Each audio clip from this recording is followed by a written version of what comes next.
किन चीजों का ध्यान रखना है। सबसे पहली चीज तो ये है कि जब भी आप किसी बंदे के साथ ट्रेड करेंगे तो आपने उसको देखना है कि भाई उस बंदे के अंदर उसने कितनी पहले ट्रेड्स की हुई है, उस बंदे की लाइक रेशियो क्या है, वो उसके रिव्यूज क्या है, ये चीजें आपने लाजमी देखनी है। सबसे पहली चीज, जैसे कि हम आते हैं P2P पे, तो इस तरह की हमारे सामने स्क्रीन आ रही होती है। अब एग्जाम्पल के तौर पर मैं इस फर्स्ट वाले बंदे के साथ ट्रेड करना चाह रहा हूँ, तो मैंने पहली चीज क्या देखनी है कि उसकी जो ट्रेड्स हैं, जैसे कि 4451 ट्रेड्स हैं, तो एटलीस्ट उसकी 1000 प्लस ट्रेड्स होनी चाहिए।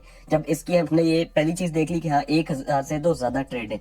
दूसरी चीज ये देखनी है कि भाई इसका जो लाइक रेशो है वो 95% से ज्यादा होना चाहिए। और तीसरी चीज हमने ये देखनी है कि इसका जो ऑर्डर कंप्लीशन रेट है, जो परसेंटेज लिखी हुई है, ये जो लगी हुई है ना ब्रैकेट के अंदर, ये जो है वो 98 प्लस होनी चाहिए। तो इसकी 96 है, इसको हम कैंसिल कर देंगे। सेकंड बंदे के पास आएंगे जिसका देखें 2612, यानी कि इसके ट्रेड्स भी ठीक है, इसका कंप्लीशन रेट भी 98% है, और इसका जो है ना वो लाइक रेशियो है वो भी ज्यादा है। ठीक है, अब हमने पहले तो ये चीज देख ली कि हमने इस तरह से बंदा एक सिलेक्ट कर लेना है। उसके बाद हमने उसकी रिक्वायरमेंट में आना है, जहाँ पे लिखा हुआ extra KYC required payment recipient, उसने नीचे प्रॉपर लिखा होगा कि भाई ये डिस्ट्रिक्ट है, please do not book the order, और इन्होंने बताया वो सारी चीजें, ये आपने पढ़ लेनी है। फिर उसके बाद आपने इस बंदे की इन्फो में चले जाना है। अब यहाँ पर जाने के बाद जो है वो आपने इसके जो है वो फीडबैक में जाना है, और ये इंपॉर्टेंट है। अब फीडबैक में जाने के बाद पॉजिटिव रिस्पांस तो आप देखेंगे बहुत ज्यादा लोगों ने दिए होंगे, लेकिन नेगेटिव रिस्पांस में जाके एक चीज का ज़हन में रखना है कि कहीं पर ये ना लिखा हो कि भाई ये सस्पिशियस पेमेंट वाला बंदा है, स्लो ट्रांजैक्शन हो उसका कोई मसला नहीं, लेजी ट्रांजैक्शन हो कोई मसला नहीं। लेकिन अगर यहाँ पर जैसे ये लिखा है clearly scam with you, I also scammed by them, don't order, और यहाँ पर लिखा ID कार्ड और without any reason, ID card भी मांगता है तो कोई मसला नहीं है। लेकिन अगर कोई बंदा लिखता है ना कि इसने बैंक सेलेक्ट किया था, इन्होंने इजी पैसा पेमेंट की, कोई मसला नहीं। अगर कोई बंदा ये कहना कि इस बंदे ने मेरा बैंक अकाउंट ब्लॉक करवा दिया, ठीक है, इसने डिस्प्यूट लगवा दिया बैंक अकाउंट में,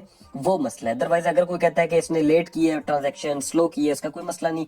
CNIC भी आपने मांगना होता है, आपने खुद भी लेना होता है उस बंदे से जिससे आप पेमेंट ले रहे हो, और जो बंदा आपको पेमेंट कर रहा हो उससे भी आपने लाजमी करना होता है। ठीक है, ID कार्ड तो देना ही होता है जब आप पेमेंट किसी के अकाउंट में ट्रांसफर करते हैं या अपने अकाउंट में रिसीव करते हैं, तो CNIC का मसला नहीं है। इसका मतलब है कि ये बंदा ओवरऑल ठीक है। फिर उसके बाद आपने ये भी देखना है कि ये ब्रोंज मर्चेंट है टॉप पे, और साथ देखना है कि लिखा हुआ ना डिपॉजिट 5000 USDT, मतलब इस बंदे ने 5000 USDT बाइनेंस में डिपॉजिट किए हुए। इसका मतलब है कि ये बंदा जो है वो सिक्योरिटी इसने दी हुई है, तो ये ठीक है बंदा। तो इस तरह से आपने ये चीजें देख के फिर आपने उस बंदे के साथ जो है वो 100% आप श्योर हो जाएंगे कि यार ये बंदा ठीक है।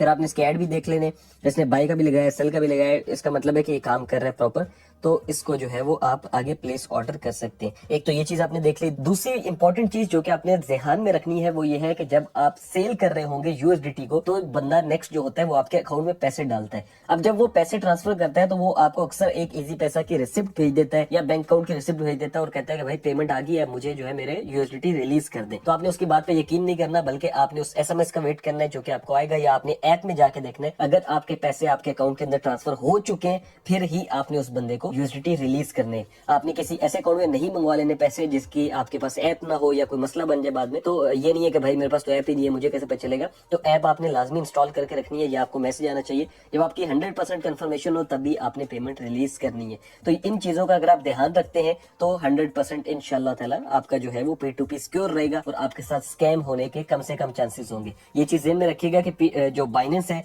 या क्रिप्टो जो है वो पाकिस्तान के अंदर अभी लीगल नहीं है, जिसकी वजह से अगर कोई स्कैम हो जाता है तो गवर्नमेंट इस पे कोई एक्शन नहीं लेती। तो इसलिए अपने अपना तहफ़्फ़ुज़ खुद करना है, और P2P ट्रेडिंग कोशिश करें कि मिनिमम कर दें। अगर आपको बाइनेंस के अंदर या किसी भी एक्सचेंज के अंदर आपको क्रिप्टो चाहिए हो या फिर आपको USDT चाहिए होते हैं, तो आप हमारे जो नीचे नंबर है यहाँ पे भी रब्ता करके हमसे भी ले सकते हैं। वो इसलिए क्योंकि ये हमने सर्विस इसलिए दी हुई है, हमारे जो सब्सक्राइबर्स हैं उनके लिए थोड़ा ईजी हो जाता है। अगर आप P2P से करते हैं वो भी बता दिया, लेकिन यह है कि थोड़ा सा रिस्की होता है, तो आपने कुछ चीजों का ध्यान रखना है जो कि मैंने ऑलरेडी आप every night are we paradise, paradise seems so far away. Still I try